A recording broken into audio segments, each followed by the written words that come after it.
Hey friends, this is Malki Assad, a plastic surgery resident in the US, and in this video we'll go over behavioral questions which are increasingly showing on residency interviews. Before we go into the strategy on how to answer behavioral questions, I wanted to give you a few tips when it comes to behavioral questions.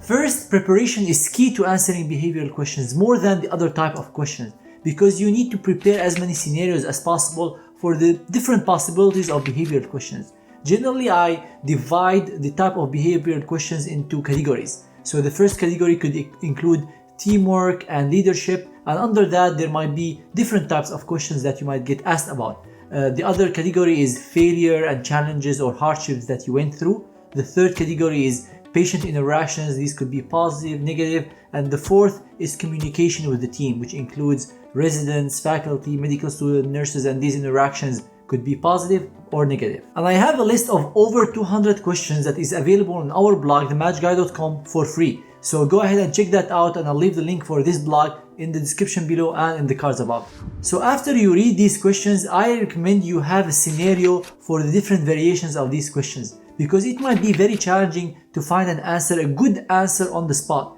There is always this chance that you might get an answer outside from what you prepared for. But once you have this big variety of scenarios and possibilities to answer the questions, even if you get a question outside this list I have or the list you find somewhere else, you would still be able to fit that scenario into the question that you're being asked about. But be careful here from over preparing for these questions, because you don't want to memorize the answers to these questions. So put down the points that you want to include in your answer without necessarily memorizing word by word what you're going to say, because you want to seem natural on your interview and you want to make it flow like a conversation that you would have with someone you know. And another tip when it comes to answering behavioral questions is that this is an opportunity for you to show your strength, as most residency interview questions. So when they ask you about a teamwork example, you can hit two birds with one stone. Talk about a teamwork example, but also from your research experience if you wanted to convey something about research.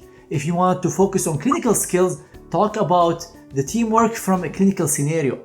If you want to talk about your sport and this was not mentioned in your interview so far and you're a sport professional, you can mention the teamwork from the lens of your sport experience. So that's why you need to be very careful and prepare to decide on what scenario are you going to take. And if you need the help of a professional advisor to help you with that, we are here for you. We have different packages to help you prepare for your interviews, and I'll leave the link for that in the description below. And finally, before we go into the strategy on how to answer these questions, try to tailor the answers to these questions based on your specialty. So if you're applying for internal medicine, don't bring so many stories from your general surgery experiences. Try to bring more stories from your internal medicine, because as I said, it's highly recommended you provide the strength through the story. So if you want to say that you have so much experiences in the field that you're applying to, it's recommended that you use these stories from your specialty. So if you're applying for surgery, maybe don't mention the experiences during your psychiatry rotations or internal medicine, but more focus on the OR experience that reflect your knowledge about the specialty. And now let's move on to the strategy that you can use to answer behavioral questions. I generally follow the CARL method when it comes to answering behavioral questions. CARL, C-A-R-L, stands for context, action, result, and learning. And let's break down these four categories one by one. Context reflects the background of the story and the situation or the problem that you are facing. Let's assume that you're being asked about a situation in which you had to deal with an angry patient, and how did you deal with that? The context for this story could vary based on what specialty you're applying to or what experiences did you have. So for example, if you're applying for surgery, you can talk about an interaction with an angry patient on the surgical floor or waiting for the operating room.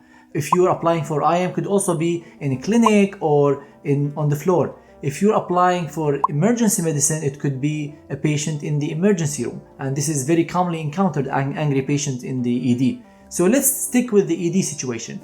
So you can start by talking about during my third year rotation in the ED, I encountered an angry patient who was waiting for hours in the emergency room. The patient was angry because he was waiting for 4 hours without being seen. So here you gave the context of the situation or the story that you want to talk about. So you explained the background that you were a third-year medical student on your ED rotation, and then the situation or the problem, which is you have an angry patient who has been waiting for hours without being seen. So here we covered the C from Carl, or the context. Now let's move on to the action, which explains what did you do to deal with this situation. So I approached the patient and explained to him that we had more critical cases that we had to attend to before we deal with the presentation that he's coming with.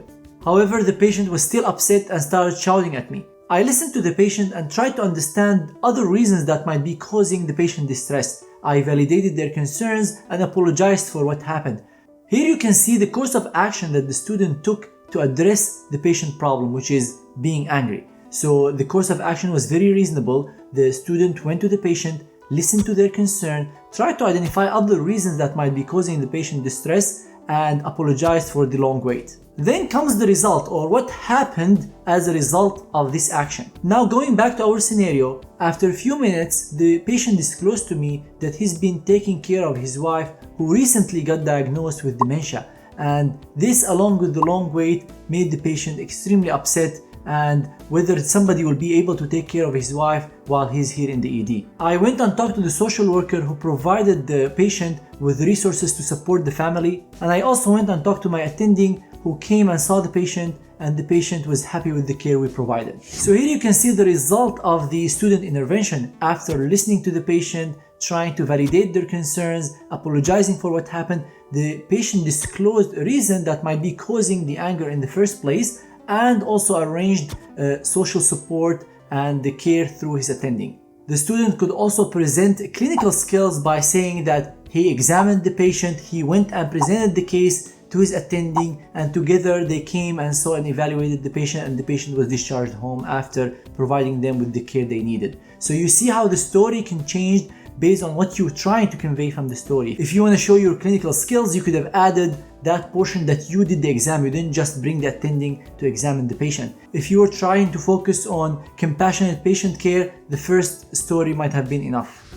And finally, we can move on to the L in Carl, which is the learning point. So from this example, we can say something like, I realize how important it is to listen to our patients and validate their concerns, not only to calm them, but also to help us understand what is the real reasons behind their problem and try to address that. And the learning point could be a nice summary of the story, even if you're not asked specifically about the learning point from the scenario. So the context, the action, the result, and the learning point. A common mistake that I see so many students make when it comes to behavioral questions is that they focus too much on the context and less on the action, result, and learning. So I've seen students who talk about the context around 70% of the story and the action, result, and learning around 30%. I recommend you focus more on the action and result rather than the context. The context could be around 20%, and then maybe like 30% for the action, 30% for the result,